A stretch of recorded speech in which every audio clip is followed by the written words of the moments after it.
Sinasana. මම මේ ඇවිදින ගමන් කල්පනා කරේ සීයේ ගහක පණ්ඩාපිකයි පොරව නැති වුණාම රුක්දේවට පොරවම්මනේ හොයලා දෙන්නේ. උට ලැප් එකක් වගේ හොයලා දුන්නා නම් ඔන්ලයින් බිස්නස් එකක් වගේ කරන්න තිබුණානේ. අම්මපා මට දැන් ඒක මීටර් රුනේ. අනේ ඉතලා කනවා කියන්නේ ඕකටනේ හීම් පුතේ. ඉන්න තැනට කෙලවන උන් එදත් ඉතලා තියෙන රුක්දේයියොත් මට හිතෙන්නේ එහෙම එකේ.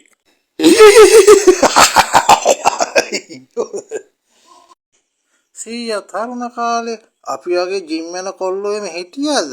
මොකද බන් නැත්තේ. හන්දියේ හිටියා උඹලා වගේ ඇඟ හදාගත්ත අයියා කෙනෙක් හල් කියලා. ඌ ඒ දවස්වල කැපුවත් කොළපාට කී කියනවා මං අහගෙන. ඇත්තටම සූරපප්පේ ඕගලන්ගේ ගමේ අයිට රෝමන් කාර්යය ඔච්චර බය මොකද?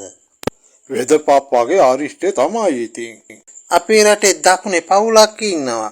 එන හැම නායකයෙක්ම පට්ට බයයි එයාලට. ඇයි එයාලා ළඟත් මැජික් අරිෂ්ටේ තියනවාද? නෑ උගන්ඩාවේ සල්ලි තියනවා කියලා.